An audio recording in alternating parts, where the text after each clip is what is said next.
And Variograms is a very interesting mix between art and science. Of course, there is a way of getting to a variogram by try and error, but I will show you how I usually do it. It's a shorter way. First, you must understand that there are basically 8 forms, 8 types, 8 models of variograms. And SURFER offers all these and many more. So when you get an histogram, what you need to do is to figure out to which model your curve is more likely to be related to. So if your curve is like a little curve starting at the 0 point, well, that will be an exponential model. If it has a curve here and then another one here, that would be probably a Gaussian model. You must also know that all these models, you can add the nugget effect, so it will not start at the 0 point. Other models are the quadratic model, the rational quadratic model, the power models. This is one that is very interesting and very frequently found in geologists. It's the only one that I know that has this negative type of curve, like all the other ones are from left to right going up with a curve like this. This power model, when the value of H, and we will talk about that, is between 1 and 2, it will make a curve like this. And then you have the more simple linear model. And remember that, as in everything in geology, keep it simple, stupid.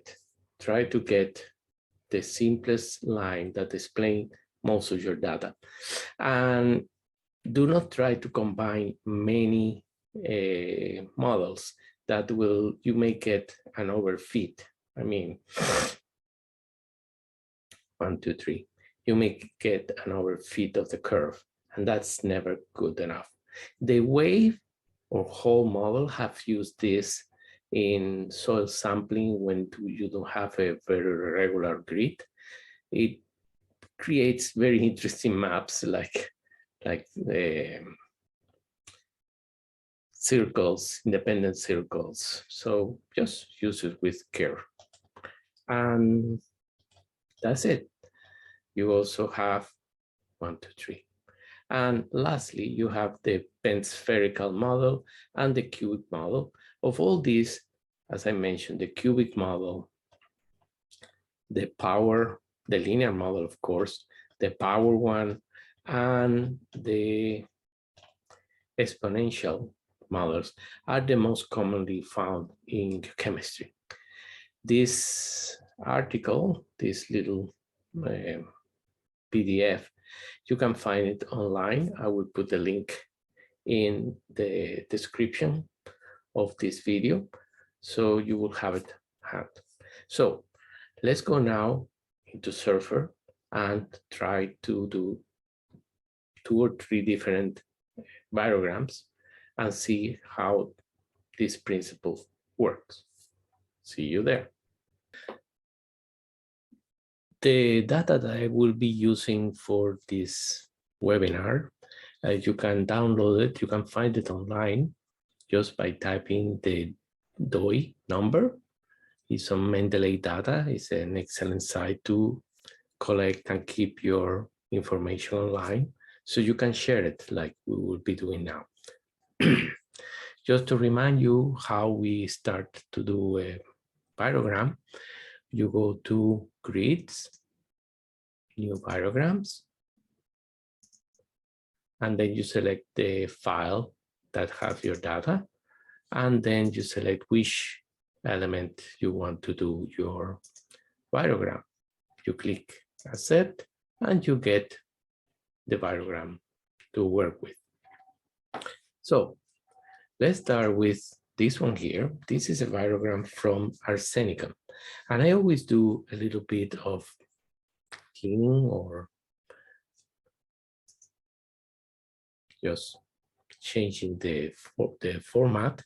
I go to plot, I take out the subtitle, I just leave the name of the element, and I always select the variance to show.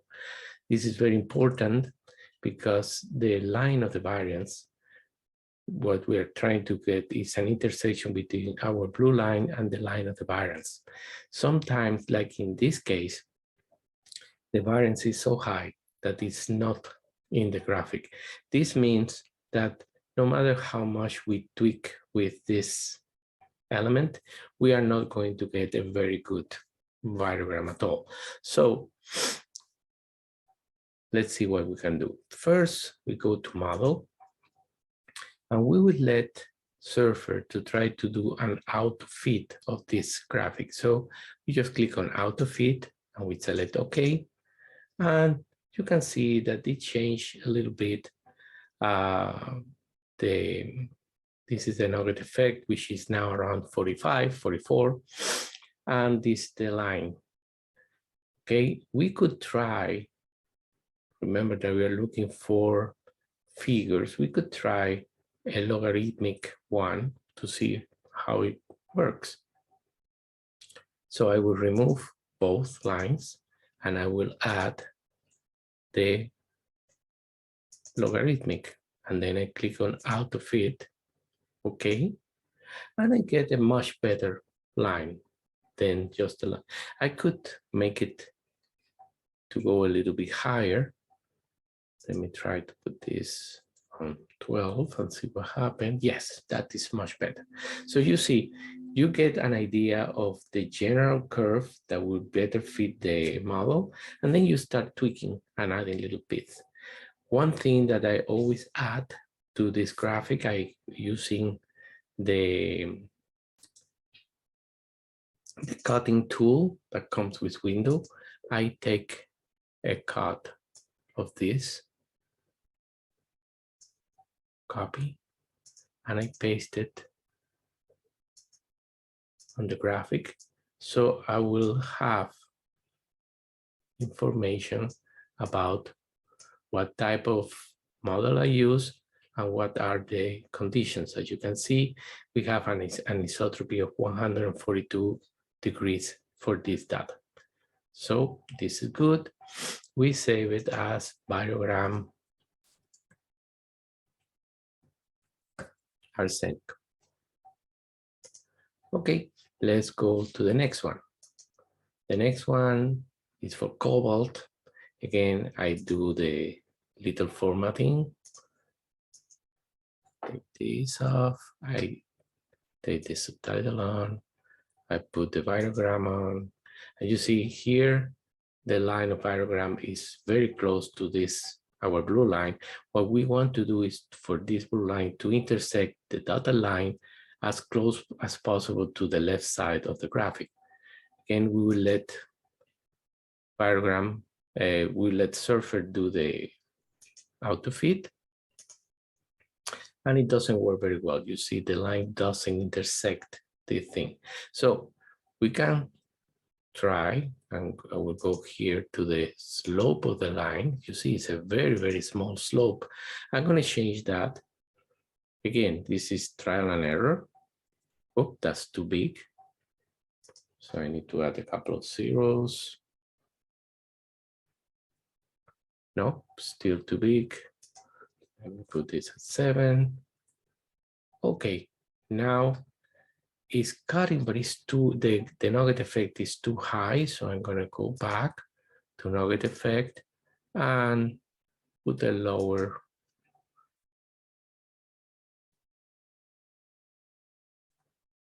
And there I have a line that is very good.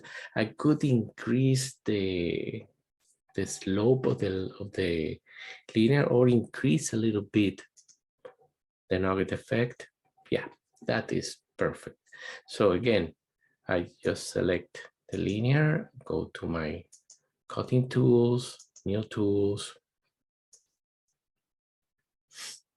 And I cut this, copy, and go here and paste. And now I have my data for the cobalt, and I can see the anisotropy here is 0, means it's north, true north. One last example, we go here, we have the iron. Again, I do the cleaning. Okay. So our objective is to get a line, a blue line that will cut the dotted line as close as possible here. Again, I always try, give SURFER a try to see if it can do it. And it did it, but it's not taking into consideration any of these points down here. So this could work, but I will try with, I'm going to remove both, and I will try with an exponential line first. Okay, out of it. Okay, and I get a much better cut. I mean, this is perfect. I don't need to do anything else with that. So again, with my cutting tool, I go and cut this thing, copy and paste it. So for iron, I can see I have a 43, almost a 44 degrees of anisotropy. And this is how we do, the variograms. Once you have the variogram, let's save it. So this will be variogram for iron. You can go and start doing the gridding, the actual gridding, by, you say, grid data, you select the file, you select the element, which is, in this case, iron. And on the next step, you select to get variogram. You see, you got the variogram, and then you can skip to the end. We will save this as iron. And we will create a map, a contour map. We click OK. I just take up this and this, and this is the map of the iron. As you can see, it has the 42 degrees of anisotropy that we had. We can, of course, when we did this, we could also add the faults that we discussed in the previous episode, and we will get a much better chemical representation. So this is Variograms. I strongly recommend that you train yourself. You will get the eye for the different curves, and it will be a much faster process, but this is basic. This is very important to do. On our next episode of this series of SURFER, we will be talking about erosional level. Until then, have a great day. I think these videos are brilliant, and I'm sure you will like them too. Please like, comment, and subscribe, and don't forget to click the notification bell.